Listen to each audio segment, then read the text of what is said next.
Welcome to Scale With Us, the podcast for business owners navigating the absolute chaos of scaling a business and juggling all that life throws at you along the way. Each week, we'll be talking about our wins and fails and everything in between because let's be real, it's not all smooth scaling. So grab a drink, settle in, and let's get into it. Oh, hi. Hi. How we doing? Good. Good. We just had a little lighting debacle before we started did. recording. We got jealous over who had more light on their face. I didn't get jealous. I was like, do I look too dark? Can confirm we both have the same amount. In fact, we heard that maybe you have a little bit more light on your face. So how are we doing today? What's going on? Well, Got a little drink in front of you today. I do, We've got yes. Jess has brought something along to share with me. It's something that she's been drinking and thinking about, but I've never tried this before. It's not sponsored. not sponsored, but maybe it should be. So, and it's not a cocktail. Oh, I know. Later. That's for after. This is called could Age we Mate. make it a cocktail? Actually, if you add alcohol to it, It'll yes. be really nice. Okay. But yeah, it's actually not bad to drink. So it's called Age Mate. Okay. And The name implies that it's going to be friendly to my aging. yes. Is that why you got it? It's got lots of good things. You've got the container there somewhere. In the middle there. No, okay, so Age Mate it's a longevity drink. So it's got lots of minerals, lots of vitamins, and lots of age, I don't know what you would call it, longevity. Anti-aging benefits? Yes. Oh, amazing. Yes, that's exactly what it has for in the it. marketing team. And so I just figured I like drinking yummy things. Don't we all? Yeah. So yeah, I thought I'd bring it along for you to try. Would you like to try it? You haven't tried it yet. This is actually Taste really test. funny because a couple of weeks ago I started doing these like live margarita reviews on my socials. You did? Yeah. And so like now I can give you a live Yeah, go for it. Age Mate review. Okay, so I'm picking up the glass. I'm going to have to This talk. is great I'm gonna- podcasting. for people listening, I'm going to have to use my words, which is great because I've been doing my brain training. So Yes. hopefully my words will be well enunciated. So I have a lovely glass. And it's purple. It's purple. It's actually very on brand for Sidekick. This is almost our purple. So maybe Sidekick should be sponsored by Yes. Age Mate. Age Mate, we know you're listening. We will be tagging you. Yes. So this is going to make me Instantly younger. Yeah. Okay, well, that's going to definitely put the score up. Okay, so I'm picking up the glass. Blub, blub, blub, blub. How do you drink on podcasts? You just drink it, I think. Try not to spill it. Oh, yeah. It's Yeah, nice. it's Oh, it nice. reminds me of something, actually. It's quite, I like it with like cold water. It's quite refreshing. Yeah, it'd be it's nice if it had not- like ice cube in it. Yeah. Could you But sort you that know out? when Could you you sort that out for next Yeah, time? sorry about that. You know how healthy stuff like sometimes just tastes like not the best? But Well, I did try one of these things. It was like a greens drink. yeah, the green ones are, It's very earthy. you know, yeah. It tasted like dirt. This could definitely be an alcoholic beverage. I'm sure Age Mate Absolutely. doesn't want to hear that. But Yeah. They're like, do not add vodka to our yeah, drink. chilled with a little, I don't Yeah. know, vodka, tequila in there could be Absolutely. delicious. Okay, how do I look? Do I look younger? You do. I feel younger. Stunning. But is it more for like skin and stuff, or is it like over energy? time, both. It's like you're meant to like cut out coffee, have that. Hang on. I know. Hang on. No, You didn't well, mention that bit. I haven't cut out coffee, but it's meant to give you more energy. It's got So would it be a replacement, or it's more? Does you have that? No, It's like you a just- supplement each day. yeah, it's a supplement for sure. So Anything one to try. sip I've isn't. tried so many things. Like I think we all do. Like yeah. the wellness industry must just be like suckers. Oh, Here's another thing to absolutely. try to Yeah. make you look younger and more energetic. And I mean, to be fair, yeah, anything that would be like it'll make you look younger, give you more energy, more vitality, I'd give it a try Yeah, absolutely. and probably pay. You know, Well, I decent have this on amount for it. subscription now, so they've got me, and yeah. But it's one of those things, right? You can't just have it once, Mm. and What do you mean? You said I looked younger. no, but I think, yeah, you've got to have it every day. And it's got amazing reviews. So people have been having it for a while and So like a seeing- cumulative effect. yes. Mm. So anyway, there we go. That, just thought, Well, it's this or all that cosmetic surgery we were talking Yeah, about the other so week. probably So, a but bit I of don't both. want to end up looking like a, plastic person. Yeah. Or a haggard old lady. So maybe like in the middle, just aging Things like gracefully. this, aging gracefully. Yeah. With a little help here and there. But so now that you've tried that, what are you thinking? What am I thinking about today? Well, maybe this ties into one of the reasons why we're like aging so quickly. I just saw a quote. I just saw a quote, and it's something I've been pondering a bit lately. And it said humans were never meant to be this busy. That's why we're also anxious and depressed all the time. And like honestly, I think I felt that a lot. Like, and I do ponder that a lot. I'm like, sometimes with how busy and full and crazy life is and business is, I'm like, are we meant to be operating like this? And I really don't think we're meant to operate like this on a long-term basis. Like, I think we could probably do like sprints and, you know, working hard periods. Totally. But I think I do see that the way that life is for, you know, like humans, adult life, you know, even kids, like how overstimulated and how over-scheduled they all always are. Like, there's very little space for, you know, downtime. And even when I try and take downtime, I feel guilty for taking the downtime. And it's then I'm like the other quote, which is like, I wish there was a way to rest that would be more productive. Yeah. Like, and it just, especially, you know, like when we talk about in, you know, in this podcast and on day-to-day life, it's like, okay, well, like how do you scale and run a business, but also keep that, you know, the balance? It's like building the business to intentionally to meet that, I think is going to be a really important thing to be mindful of, because I think, you know, burnout's such a common thing in our industry. Yeah. And, you know, we can look at all these external factors, but like the only one who's going to come and fix it is ourselves. And so if we are anxious and stressed and feeling burnt out, like something's got to change. Something's got to give. And an interesting book I read a couple of years ago, what's the author, Gabor Mate. Have you heard of him? So there's a book he's written, it's called The New Normal, and he talks about like, especially the impact of that, like the busyness of our lives, and that we're not meant to operate this way, and that's why there is so much depression and chronic illness, and, you know, people who remove stress from their lives are able to fully heal, you know, like heal themselves from things. And I've experienced that over the last few years. Like, you know, I've had chronic health issues and autoimmune stuff, and all the different diets and supplements and all the different things that I've tried and medications and things, the biggest thing that has made a difference to any of those symptoms is stress. And like when I removed myself from a stressful relationship and situation a couple of years ago, like once I was out of that and feeling happy again, like everything's better, isn't it? Yeah, everything's better. I'm happier, but like it's crazy like how much like pain I was in to like now it's like I get a little flare up every now and then, but like like the happiness and the removal of that stressful situation made such an impact on my health on the inside. And I think you think, oh, it's like mental or physical, but like in that book, it's like, it's all connected. Yeah. Like totally. It's all connected. And I think I'm very mindful of that going into this year. And like, I think we spoke about last week around the changes I'm making to be, you know, on the road less and, you know, doing a lot more like one-on-one less, is because the impact of that was like really on the edge of that burnout. And so like this year in planning for the business and scaling the business and what I'm doing, it's like, I want to be able to create more space. Like I'm a hard worker, I'm prepared to work hard, but I also want to create more space. But you need to, and I think this is where a lot of people go wrong. They work so hard but on the wrong things. And it like leads in perfectly to what I've been thinking about on the way here. I was listening to Dan Martell.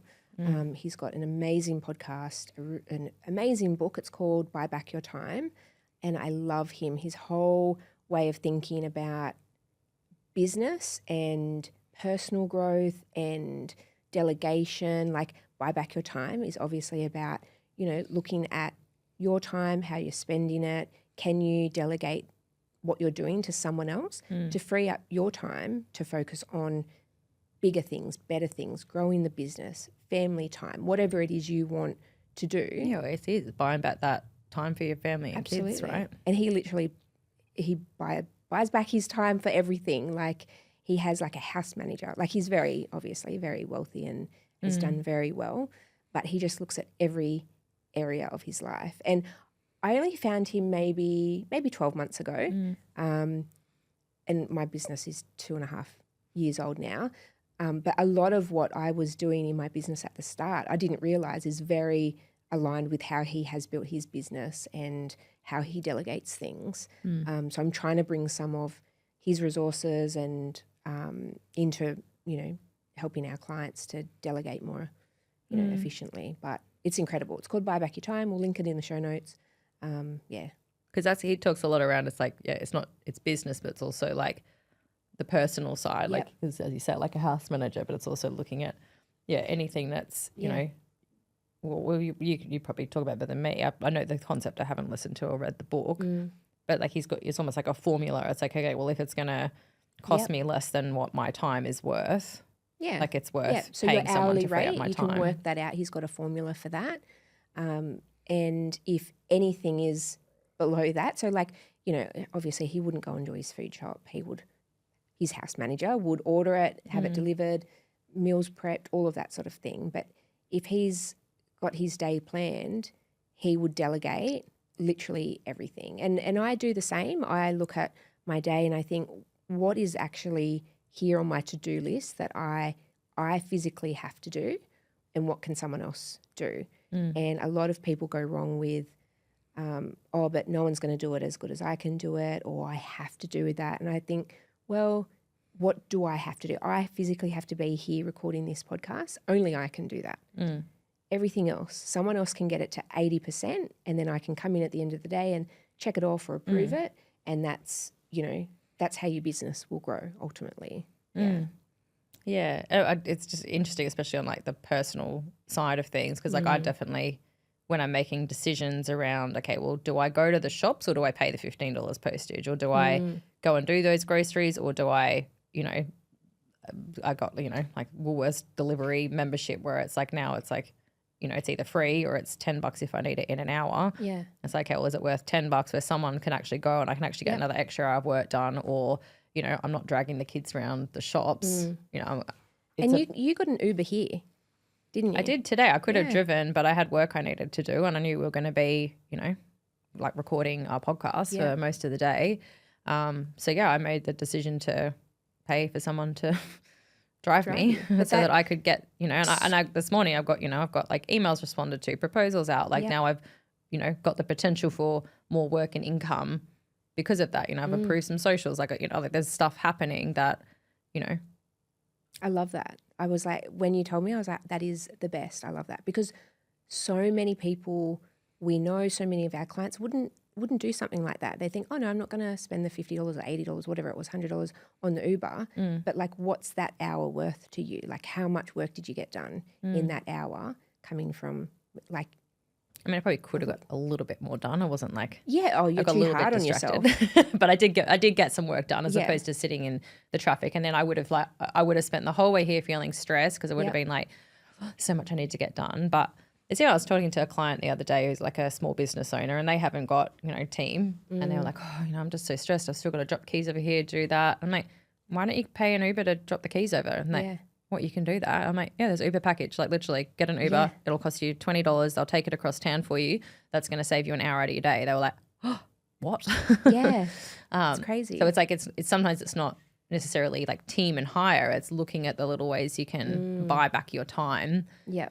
Because now that business owner can spend an hour in the office. They could make, prospecting calls. They could follow up clients. They could, get some social media marketing out there. They can do something that's actually going to provide a return in their business. Yeah.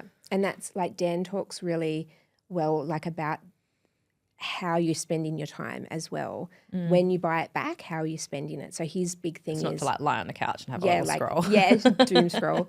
But a lot of people, like in my world, they'll get a VA and then they spend so much time micromanaging. And it's like, at the start, of course, there's onboarding, there's training, there's things to get that person set up, but then they've got a job to do. Let them do their job, and you spend that time that you've gotten back growing the business or networking. And I think it's been a huge contributor to the growth of my business. Is like, I literally look at every task and I'm like, I don't want to do this. I'm going to get someone else to do it. Yes, I might have to tweak things. Yes, I need it to sound like me.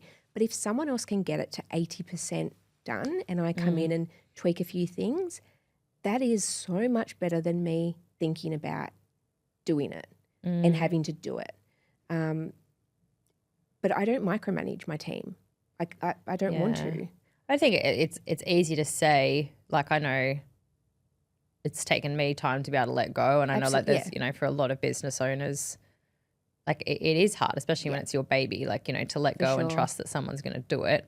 You know, when I have my clients struggling with this, I'm always like, okay, well, there's probably, you know, all the things that you've mentioned, obviously, like freeing up your time and what else you can focus on. Yeah. But also from a team perspective, whether it's, you know, onshore, offshore, whoever it is, like if you're not going to let go and empower them and trust them to do their job, you're also actually limiting their potential, because it's like, you know, if they have the opportunity, they might show up and shine, and they might actually not only be able to do it, but, you know, do it better than you can do it. Or, you know, I also sort of say to people sometimes, it's like, okay, well, you know, you're not going to know unless you give them the opportunity. And I relate it to like, think about, we've all had, you know, a time where someone's trusted us to do a job in our career and they've had to let go and go out, and we've made mistakes and we've fucked things up, and like we've, you know, not got it right all the time. Like I can think to many times in my career where, you know, I haven't got it right, or I've made a mistake or got it wrong. And luckily I've always had, you know, really great leaders and bosses most of the time, except for I did have one property manager I worked under when I was very young in my career.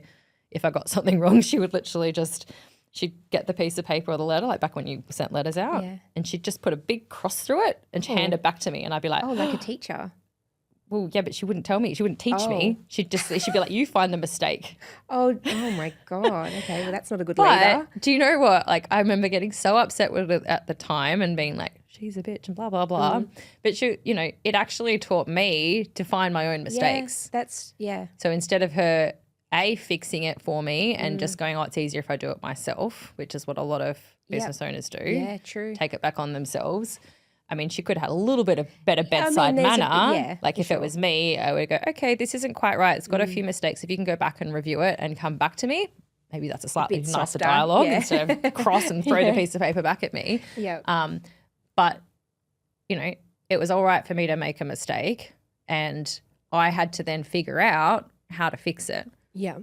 So I think that totally. I think especially when we're first hiring team, we can be very like intolerant of people making mistakes. And, you know, like I'll, you know, be transparent, you know, like I've got two really great team members, but they've both made, you know, several mistakes across the course of their, you know, time with me. And I've had, you know, some people say to me like, oh no, just get rid of them, start again. And I've been like, oh no, like, you know, we've all made mistakes, and I want to try and give them the opportunity to rectify it. But I'm generally always trying to think, okay, well, how can I, you know, enable and empower you to reflect on what's gone wrong and kind of tell me, like, hey, what do you think needs to change? Yeah, I love that. But this is the journey of like leadership, right? Like when you want to scale, it's not just hiring team and who's the right person to hire as well. It's like, well, how do you become a better leader? Yeah. And let go and be able to trust, but also, you know, be able to have a tough conversation if something's not going right, instead of just taking it back on yourself, being able to have the right, you know, dialogue and confidence to sort of say, hey, like, that's not right. Like, can we review it and see how it can be improved? Here's some feedback. And it does take time to sometimes nurture. And like, I think it's recognizing, and I don't know what the formula for this is, like maybe it's figuring out how to recognize which of those team members are, okay, they're worth putting in the time and energy for versus, okay, these are silly mistakes. It's happening again and again and again, and you're probably not a right culture fit anyway. So like, what's that time to kind of go, hey, like my time and energy is worth more. We need to cut it off and start again. But it's hard because like the whole process of starting again or hiring someone and onboarding and training and everything you go through, like it is so time consuming and draining. And, you know, whether, as I said, onshore or offshore, like you still go through the same things. Like one of my clients hired, you know, someone in and spent all this time training them for a month, and then they got sick and all this stuff happened. And, you know, they're so just like trying to get their headspace back in. Okay, I've got to start again. Like it's hard. And we, you know, I see it all the time at Agent Sync. Like our clients will, you know, give them a VA and they've worked together for a while, and, you know, the VA might get sick, or, if they've done Things something do happen. wrong. Oh, absolutely. It doesn't matter. But the client will often say like, no, I've given it a go. Like offshore's not for me. And I'm like, but the same would It can happen with onshore. Like absolutely. so many, had it several and would times you just with never clients get this a last few months. receptionist ever again? Like if you had one that you trained up for a year and then they up and leave you, would you just go, oh, well, I'm just not going to open the doors to, the office because, having a receptionist doesn't work. It's like, why did they leave? What was the problem? Was it the onboarding? Was it the training? Was it me? Like was I not the leader? Was I not set up for it was I not a good enough teacher and leader and all of those kind of things? Yeah. It's why I've got one client at the moment. They're bringing someone back into their business who used to work in there. Yeah. And one of the key things is like they're reflecting to go, okay, like they were a really good person. I recognize that we weren't set up for them properly the first time, so and good. I wasn't good at communicating and explaining where we were going and what we were doing. So they realize now that they set them up to fail unintentionally. Yeah. So now it's like going into this hire really intentionally. Okay, like they're a really great person, they're really great skills, and like we need to now be a better leader and a better organization to support that person to be successful in our business. That's on us as well. Yeah, for sure. So in talking about team, what worked for you last year with your team? Or what didn't work? I think probably, and we spoke about this a little bit earlier, off the line. What's the official term? It was probably around like off the air on our radio show. Probably around like, because I've got two like team members in a business. I've got like both virtual team members through agency.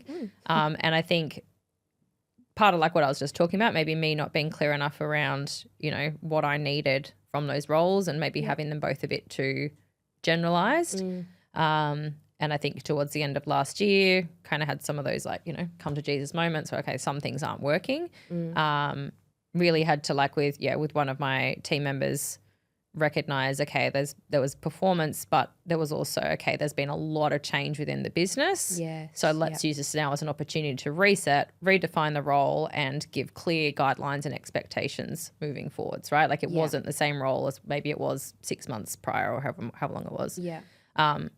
So probably reviewing the roles to make sure, okay, is everybody clear on what they're doing, but making sure that what they're doing was then tied towards like where we're headed for this year, so and then also for what they want in a career because and what they're good at as well. Absolutely. Yeah, I've just done a similar change in my business. I had to look forward and think about the growth of the business and I had to move Christy from one role to another role because there was an area of the business that needed her in it.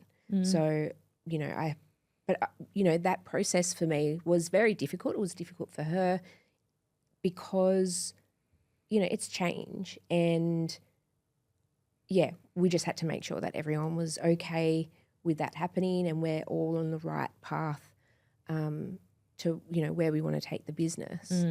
But it's hard. It's there's tough conversations that have to be had, and almost like I had to have a bit of tough reflection for myself, like because I realised that I have a big part to play in it. Like often I'm the biggest bottleneck in the business because so much still needs to see. So much needs to still pass through my eyes and approval.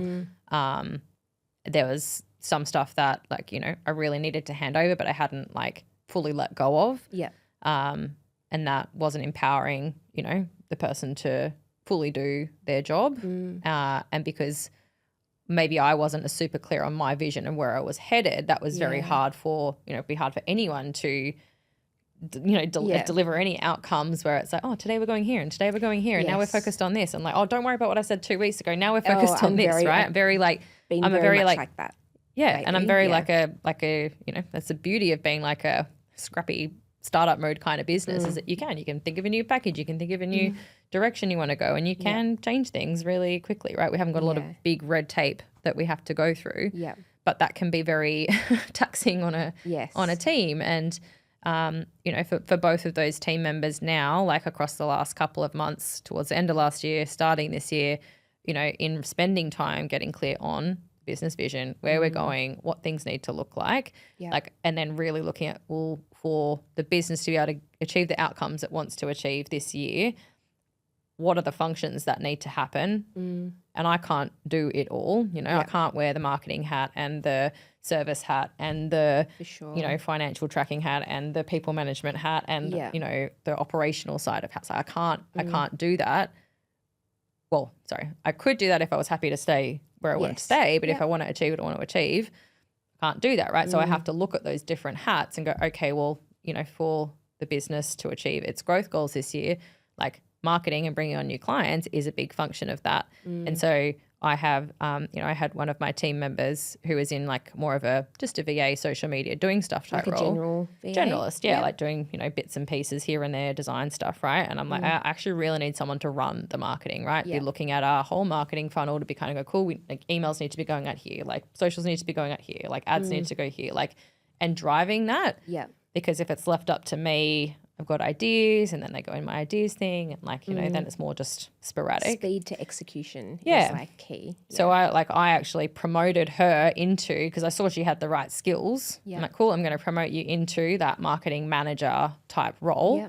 Yeah. And, even just the last, couple of months of that, the difference in her and her performance and her ownership is wild, right? Like I was kind of, she was like limited in that role, but handing it over and empowering her to do it. Yeah. Like she's been able to step up and, what she's producing and coming up with is really awesome. It's still, it still needs my attention. It still needs me to review it, but I'm much more, even say with like, if it's like socials or marketing or email, I'm not, crossing the line through, but I'm like, hey, I don't love this because of that. Can we go and try again? Yeah. As opposed to I used to like just go and fix it and then spend hours up till 11 o'clock at night. But then she would never learn. Totally. And then I'm doing the same thing over and over. But can I just say, and I don't think I've told you this, you're the only client of Agent Sync that has promoted a VA. Oh my God, I was going to ask you this the other day. I was like, has anyone else promoted a VA? Into that like OBM, like like move them up a level. No, you're the only one.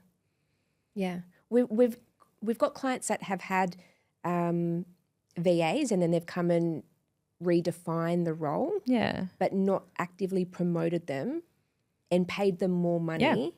Yeah. They're more than happy to say, I'd like them to do a different role for the same amount of money. But you're the only one, and I think that shows your leadership skills. How amazing they are, but also you really value that team, like that team member, and she values you, like she values the role. She's been given a promotion, and it's how much has that changed her work and her attitude, and like she owns that now instead of being. It's changed her life as well. Yeah. Like I'm sure she, like she wouldn't mind me sharing. Like she literally wrote me a message just the other night. Like just at the end of the day, I'm getting goosebumps already. I love these messages. You'll probably know from my socials. Just saying, look, I'm so grateful for the opportunities you've given me. It's made such a big difference for not just me, but the people in her life who she supports, that she's been able to, help with things in other people's lives and it's helped her life. So it's just amazing. It's so good. But there's been many times where I could have just gone like, oh, no, give up, like start again. Yep.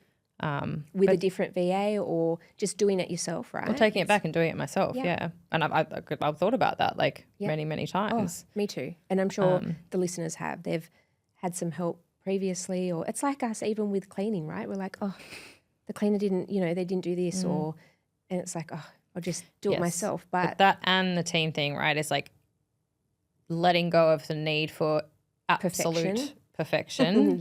Right? Because a lot of the time, like, good enough is good enough, right? And I mean, I've got fairly high standards. Like I'll be going back on a social post going, I don't like that particular wording when, I don't know, it's probably going to be seen by like one person. Yeah. But like I want to make sure that everything that goes out is tied to like my brand. But in doing that, again, I've had to be very clear with the vision. I had to do a lot of more work on my brand identity as far as like my voice and, what specifically what we're doing and who we're helping, blah, blah, blah, to help communicate with her as the marketing person to be able to deliver content that meets that. So it's like I've Yeah. had to spend some time and not just expect that she should just know and read my mind. Yes. So yeah, it's like team's hard. Like it's you know, and then it's like looking forward to, okay, well, for this year, like we'll probably need like another team member in there in the next couple of months.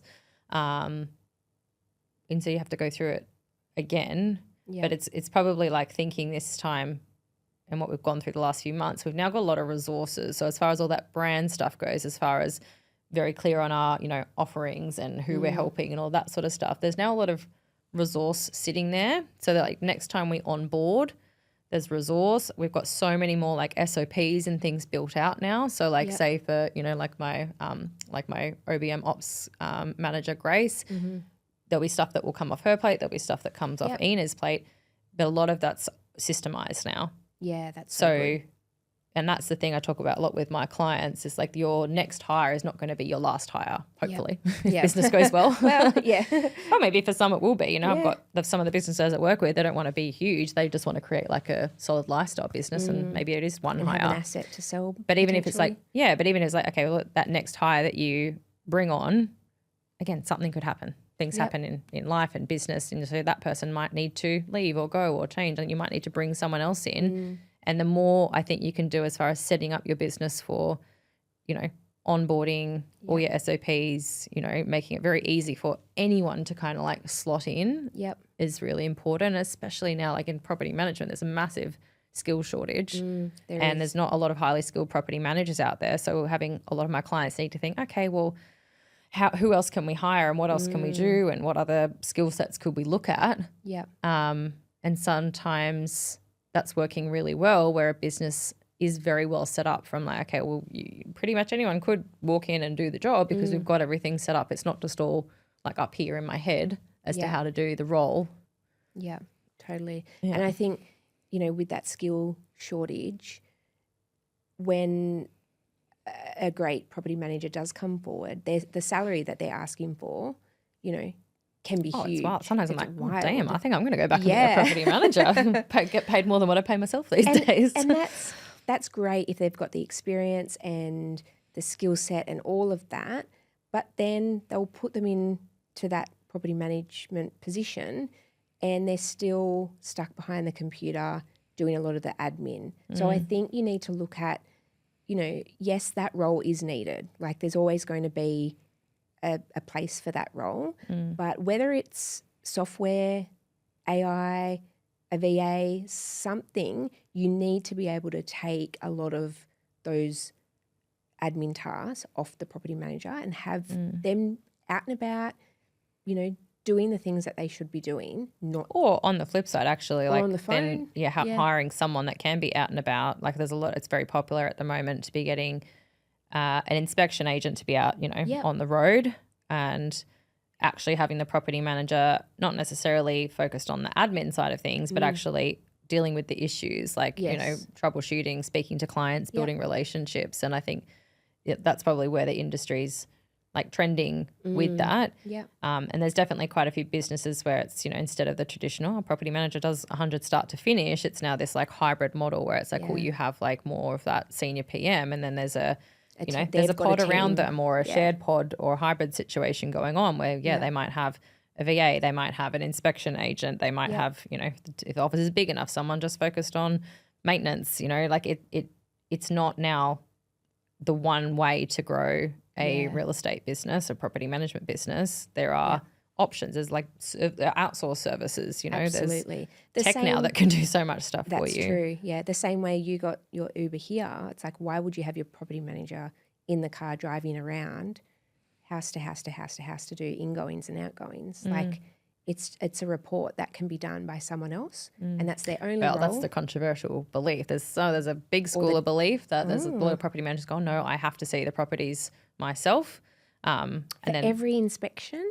There's some people still believe that, And then there's this another school of thought that goes, well, like, do we have to? Like, to be able to effectively manage the property and meet all the outcomes, like, see it once, have someone else taking the photos, doing the report, and, that blows my mind. Yeah. It's very common, like over in like Perth in Western Australia. Like, you know, we've got, you know, Shannon from Property Assist, one of our friends. You know, she runs an outsourced inspection company, and it's Very huge successful. over there, very successful, and it's very commonplace. That's just, you know, what agencies do is they get help with their inspections, whereas it's a bit of a newer concept over here on the East Coast. Yep. But, you know, especially like I've got, you know, quite a lot of those, you know, small to medium business owners, they might not be quite ready for that next full-time hire. So, and maybe they've already got a VA doing their admin, but they're like drained by the time they're spending on the road doing their routines and inspections. Yeah. What a great way to be able to get more done or get more properties managed by that agency, or have that then property manager focused on service or growth or whatever it is, whatever your plans are. Like it doesn't have to be, you know, capping it at, you know, okay, well, 100 property managers per 100 properties per property manager all the time, and then you just have to keep adding PMs. Like, but again, there's different business models, and I think it depends on the kind of service you want to provide, like what your brand promises are. Everyone always asks me what's the right way to do it. I don't think there's a right or a wrong. No, it's got to work for them.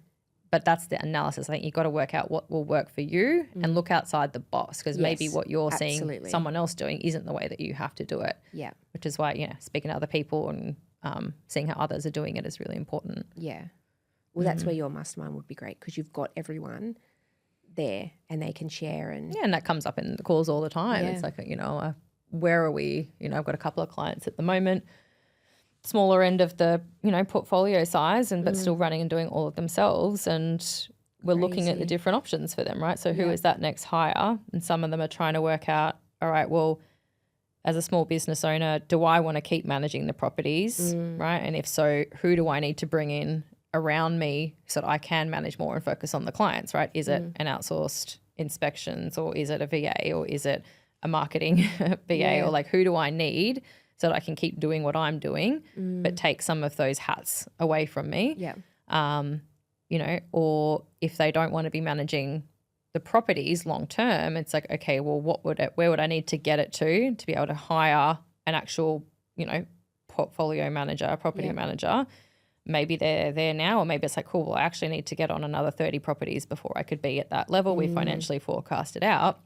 So like, okay, well, when I get to here, I'll have enough, you know, like I have enough room in the budget to be able to hire that person. Yeah. Cool. What do we need to do now to get your next 30 clients as quickly as possible so that you can get there? And maybe then there is an additional resource they might need during that time, such as the outsourced inspections on a temporary basis, so that then they can get there. And then that, you know, 3 month, 6 month point, however long it takes them to get those additional 30 managements, then they can hire in that full-time property manager team member. Maybe they don't need that outsourced inspections for, you know, that ongoing period, or maybe they keep it on because they want to scale it at an even faster pace. It's just like there's lots of different puzzle pieces to play with.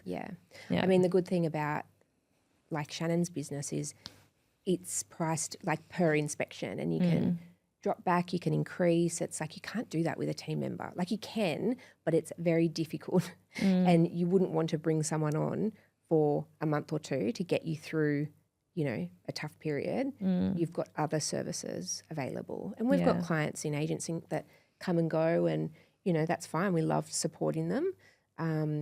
You know, it does get tricky from a VA point of view to if that VA is still available, or, you know, are they with another client?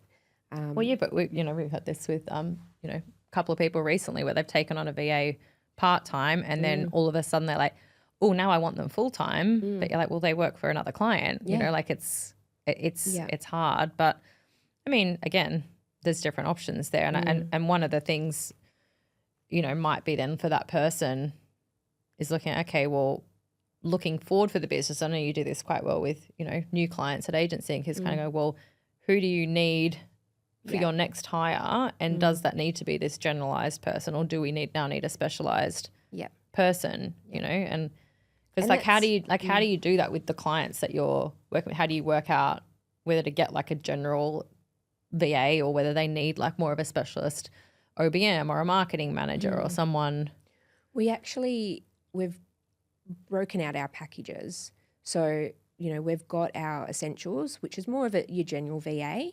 We can have like specialized roles in that, but our elite package is more of that specialized, marketing manager or property management virtual assistant. Like they're trained and skilled in a particular Specific role. areas, Yeah.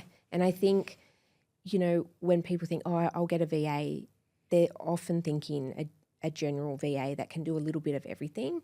But and that's great. And that's how I started with my team. I was like, everyone's doing everything because, that's what we need to do. But as you grow and you get bigger, you have to get Like really specialised really roles. specialized. So, So how do you work that out? Like if a client comes to you, it's like, oh, I know I need help, but I don't know what I need help with.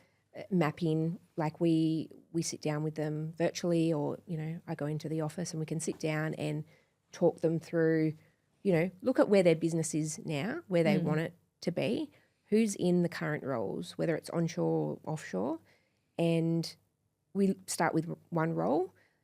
If that one role can also help the business grow, lead gen, things like that, then we look at what's that next role. A lot of clients, they'll even start part-time with 2 separate roles. But yeah. So get like 2 part-time in specialised areas. Yeah. That's a good idea. That works well. But again, you've got that issue. It's like, how much are you looking at growing this year? And if you know that this VA or these 2 VAs are going to potentially be full-time, like bite the bullet and just get 2 full-time now, because you'll see the most growth with your business if you've got that full-time team member that's specialised in that area, owning it, working hard, but they're full-time. The worst thing is if you go part-time and then you want to go full-time and you just can't. Yeah, it's just hard because I know like I've got clients that It's go cash through that and flow. it's like, it's cash flow. Yep. It's like, is there enough resource so that I could do that and keep the doors open and still, for a lot of small business owners, pay myself or keep my life afloat at the same time. Yep. But I think that's why it's important to have like a budget in place. It's like I was with my clients and we've like done it for you and my business. Like we have, like the budget forecast that we're looking at to go, okay, well, what room is there to spend? And then if we did spend that, then what growth could that provide in the next few months? And trying to look at it as a business decision and see if you could carry that for, a couple of months. Yeah. And then making sure you're intentional with whatever time is freed up. But for sure. Like it's tricky as well because like when you hire someone new, that return on time isn't always immediate. It never is. No, because you've got like training them. Absolutely. Yeah. And I think, but you've just got to be smart with how you onboard and train someone. Like a lot of people do it on the fly or they'll have a quick Zoom and they're like, I need you to do this, this and this. But like record yourself, do a Loom, do a Zoom, record yourself doing it. And you can get the VA or the team member to put that in AI or, write the SOPs for it. But if you're not keeping those resources to then duplicate to the next VA or the next team member, you start as I said, again like the next every hire, time. like 100%. And I think that's such a great tip is like when you are training someone is be getting them to create. Then if you don't have time to create the SOPs, like I've got a client at the moment who is putting off hiring because they don't have their SOPs in place. And I've said the same thing. I'm like, do it as you go. Like you're not going to find a magical week in your life where you can sit down and spend 5 days writing all your SOPs. Either do it as you're going now, like as you're making a lease or as you're signing a new client on, document as you go, or literally get someone in and they run behind you and part of their role is to learn how to do the job, but also document as you go and build their business SOPs behind the scenes. Dan Martell talks about that really well in the book. He calls it the camcorder method, where it's literally like recording yourself on Loom doing the task and then you give that to the person and they've got to watch it and write the SOPs for it. And that's how he knows if they've taken it on, any questions, like it's like, and well, he true. calls That it like shows, the it shows if feedback they've loop. got the comprehension and understanding of what you're handing over to them. If what they give back to you, you're like, oh, that's not right. Yeah. But you've spent maybe 5 minutes recording yourself doing, and you're going to be doing it anyway. So just press record on Loom, record your screen. You can talk, it records your voice and your face if you like, talking about what you're doing. Yeah. But it transcribes it for you as well if you've got the premium version. Or there is the other one called, there's one called Scribe as well, and that's the one that actually turns it into a process for you while you're doing it. Tango.io is another one. Yeah. It can record your screen and when you click on the screen, it literally writes the procedure for you. Yeah, that's so It's good. so good. Like, I think people just don't know that these things exist. Yeah. But again, it's like you Yeah. just have to look at your time and how you're spending it. Would anyone in the world now sit down and write out full procedures? Probably a lot of people still would, because they don't know that They think these they things, need to, yeah. Yeah, they think they need to, and they don't know that other things exist. Yeah. Yeah. And it's funny because I've got another client who she's like so organized. She's done all her looms and processes, and like Right. she's, you know, it's all in like a beautiful Trello board, like all, you know, ready to go for that, you know, that first hire. And she's almost like what am I missing? Like what am I missing, right? And that's so funny because Like, is this going to be good enough? Yeah, I'm like, you are 10 steps ahead of most people. than any other person, Yeah. for sure. And like you'll find the gaps as you go. Like you figure it Absolutely. out as But you you're go. not- and we say this to our clients, like, do not try and start with 10 tasks and 10 procedures. It's like, start with 2 and make sure they're up to speed with those 2. Yeah. And then add another 2. So you don't have to, like, people will put off hiring Yeah. because they don't feel ready. And it's like, you don't have to have your whole business and their whole position sorted in the first week. It's like, you can start slow. But it can feel overwhelming, right? Like, especially if you've got a Absolutely. job description that's, you know, 2 pages long. But even with that, like I'll say to people like, okay, well, if it feels overwhelming, like you're saying, you don't have to teach them everything at once. Let's look at the job description. What's the, 20 things that are on the job description? Which of these things are going to either free up more of your time or provide the business with the most impact or return? Yep. And like, let's do those ones first, but almost like turn it into like a training and onboarding table. Yep. And, as they've then been taught that, as you've documented it, and as you're kind of like ticking them off as competent, it's almost like then in your mind there's a checklist to work through. And it's cool. We've got 2 that are done, dusted, fully handed over. I can now see that and prioritize again. Like, what's the next things to hand over? And then if you can visually see it, cool, we're like halfway there of having this person like fully up to speed. And then when you've ticked everything off over those first few months, it's not so like, oh my gosh, are we there? Like, what's going on? Like you've made it into a process for yourself. Yeah. But also, if you're feeling overwhelmed as the business owner trying to set all this up, how overwhelming for the new person starting the role. Like, you don't want to overwhelm them. Yeah. You could give them a list and say, look, in time, this is everything that, this role will include. But for your first couple of weeks, we're going to focus on these 2. How much more comfortable are they going to feel? Well, therefore that in they their don't need to know it all now. It's like knowing that cool, there's all these things. I don't know how to do them all yet, but I don't need to know how to do them all yet. Yeah. Like, yeah, I think it gives them that confidence and patience as well that they'll learn everything in the right time, in a good time. In the right order. And Yeah. Yeah. And that's the thing, I think, when you think about then retention and that person being more likely to stay within your business long term, I don't know, I think that start is like that start of how they're onboarded is like super important. Yeah. Like, sort of sets the tone for absolutely. everything. And it doesn't have to be, it's balancing it with it doesn't have to be perfect. Like, it's not like we're saying, you don't have to have all your 20 SOPs set up from the beginning. But it's more showing them that there's a process. Yeah. And that, maybe then, yes, what you have set up is like, all your links and resources, and you've got, some stuff in place for them to start with. Yeah. And probably then setting up, making sure you've got good, consistent, like, feedback loops. So it's like, if you want to have success with those, for you, like with the VAs, or even if it's onshore team members, what does each day and week look like as far as, you checking in with them, or them giving you, like with agency, how you've got, the end of day reports. Like, it's like, what's the process and feedback loop where you're going to be able to see what they're doing, provide feedback on that, and kind of be going into it like, it doesn't have to be perfect, but there's a feedback loop for you to be able to receive information and give information to them. And we always pre-frame like our end of day reports. It's like, that's not there to micromanage. It's like to make sure that you understand like what you're doing every day, how you're doing it. Is there more capacity there? Are you understanding? Are you enjoying it? There's so many different like elements to that feedback loop, and that's just like one part of it. But it's something like that is so important for VAs, especially when they're starting in a role. But even onshore staff, it's like, are they understanding what the task is and how they're doing it, and I think that's why it's so their important. role. It's like a check-in on one of my onboarding templates for new team members. It's like, you know, after week 1, like sit and have a check-in. Cool. How do you think this week went? Like what worked well, what didn't work well? What can we improve for next week, right? I think that's an important part of, you know, those first 4 weeks or 12 weeks, however much you want to paint that onboarding period. Yeah. But I think, like, if you look at then, retention and keeping staff on long term, you've got to keep that feedback loop open. Like your meetings have got to be more than, well, what properties have we got for lease this week? You know, either as a team or in one-on-ones, it's got to be cool. Well, like what's working, what's not working, what can we do better? Like how can I help you do your job better?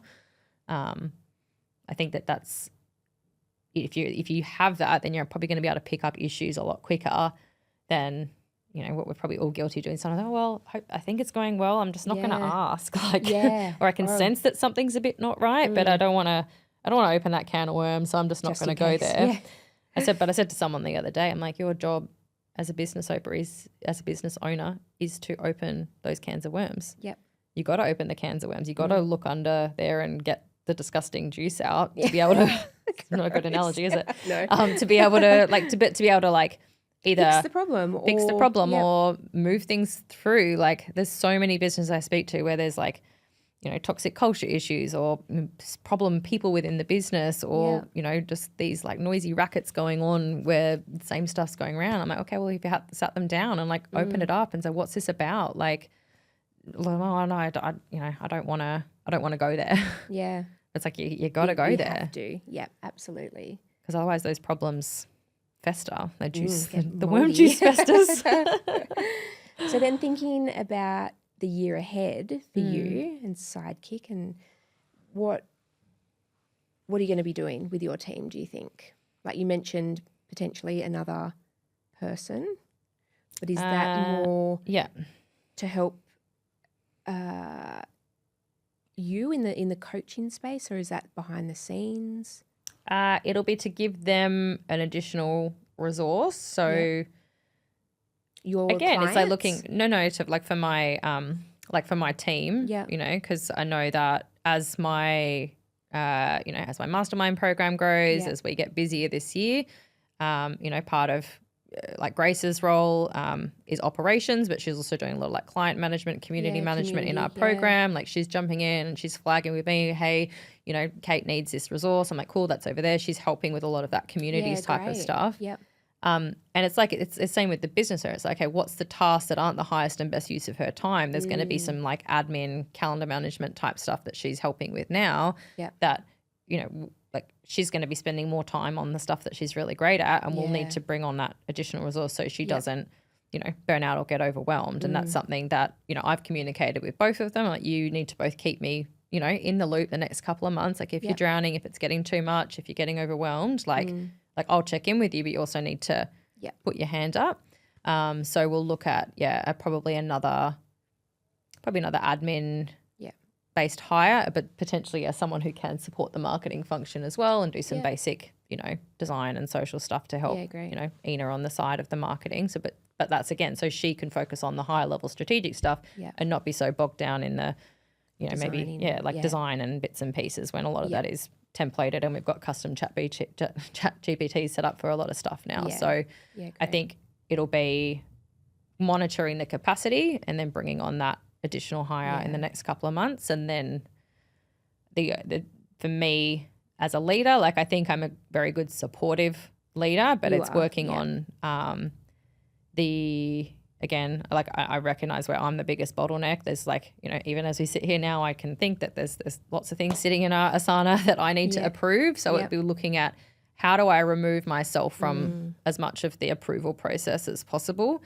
And maybe it's setting up more guidelines for them. You know, here's how I would look at it. So only flag it with me if it doesn't meet that criteria. Yeah, that's great. Otherwise, go for it, get it out there. You know, like so like for us, email marketing has been a really big blockage for us, like to get consistent email marketing out.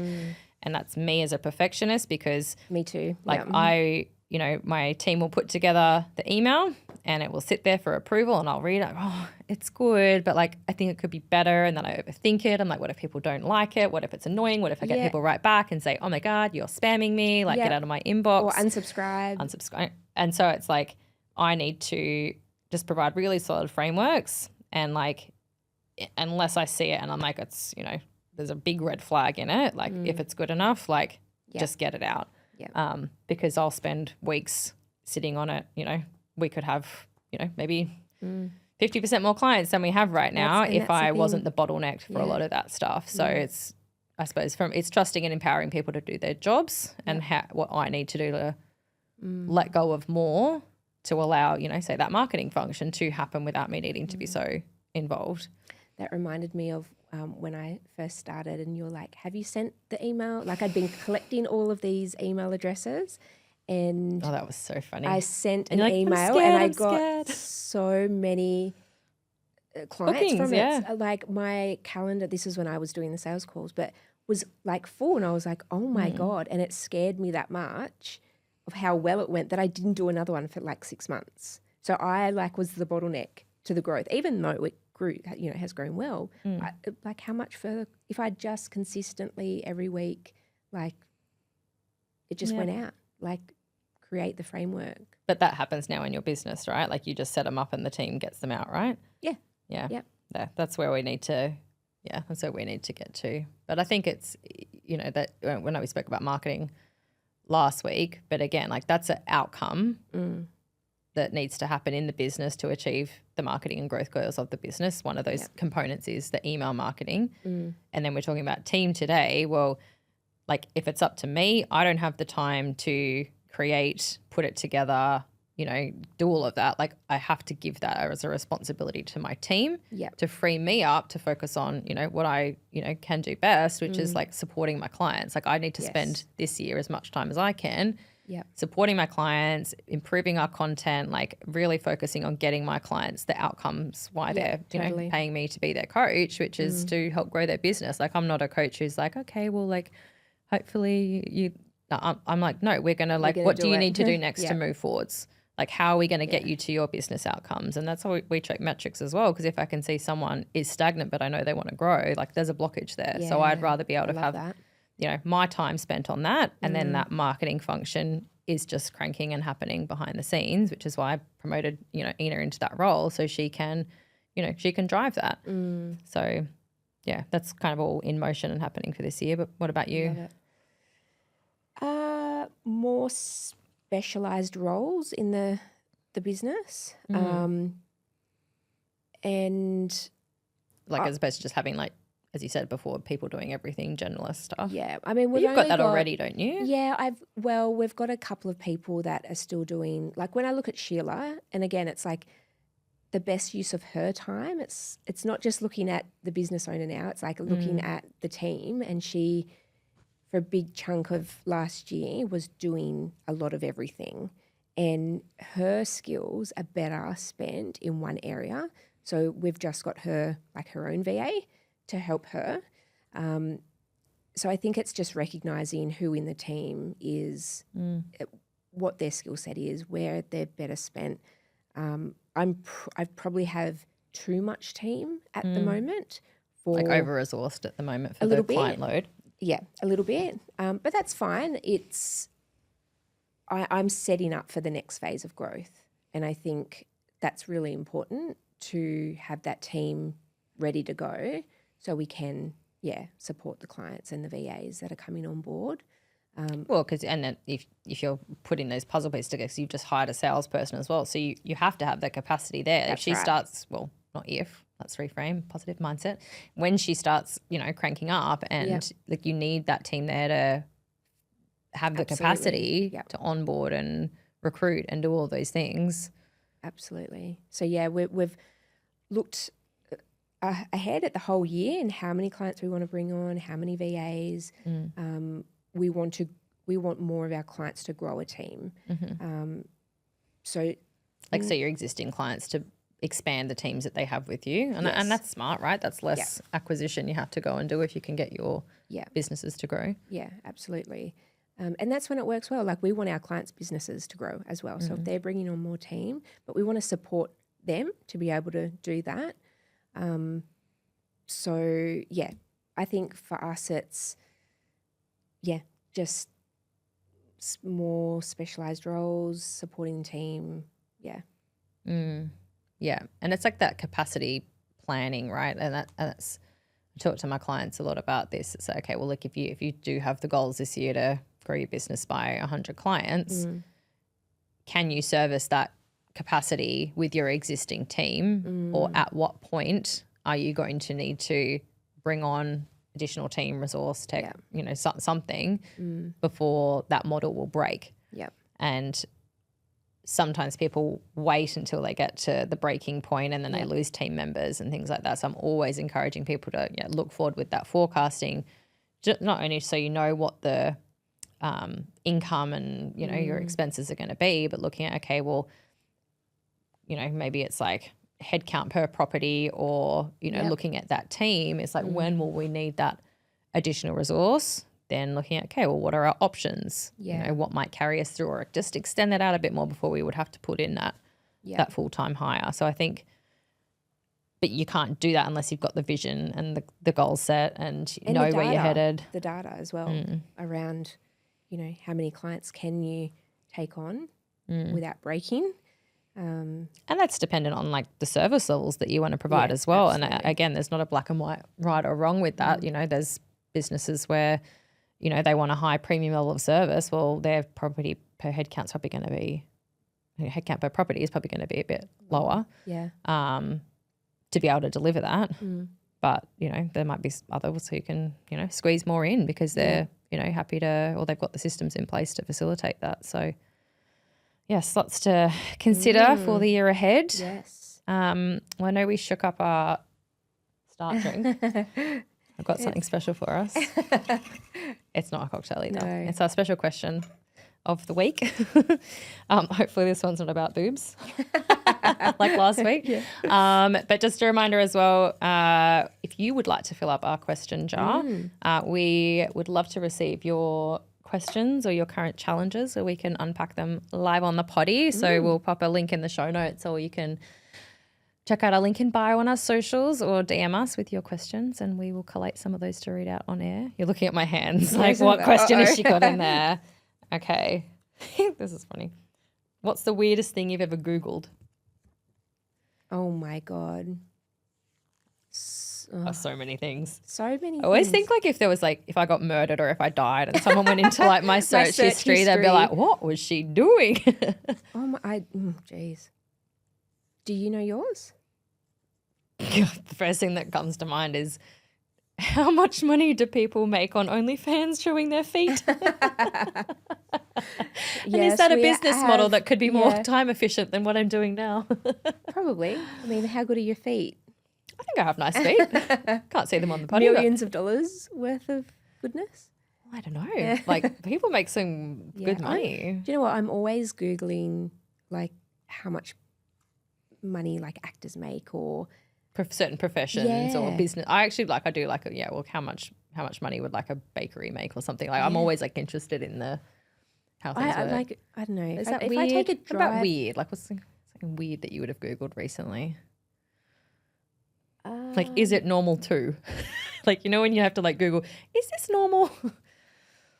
I Google questions around my kids quite a lot. Oh yeah. Like, what is this rash? Yeah. Type of thing. But yes. Or like we were talking about earlier, is it normal for a 5-year-old to still be wetting the bed every night? Yeah. Things like that.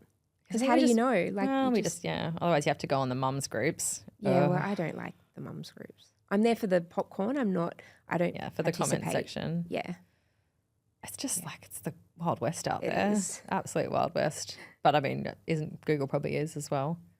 Yeah, but it doesn't judge you. Yeah. Well, not that we know of. Then it feels your like, you again. Then I'm like, why is OnlyFans showing up on my ads? Yes. Taylor's going, have you got an OnlyFans? I don't know. Can you think of anything else weird that you've Googled? No. Sorry, not very exciting. So boring. I know.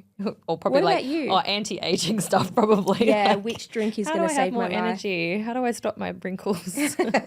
Yeah. So vain, aren't we? I think it's so hard because like now, not only have you got like socials, but so everyone's, you know, you've just got this beauty standard to live up to. So definitely Google that stuff. But I don't know, maybe we'll dig that out for next time. I'll look at my Google search history, because there's something you can do to pull up, you know, your search terms, and or like even like you can Google like what's people's most commonly searched terms for 2024 and things like that. Oh, interesting. Should pull out some of that data for next time. But let us know.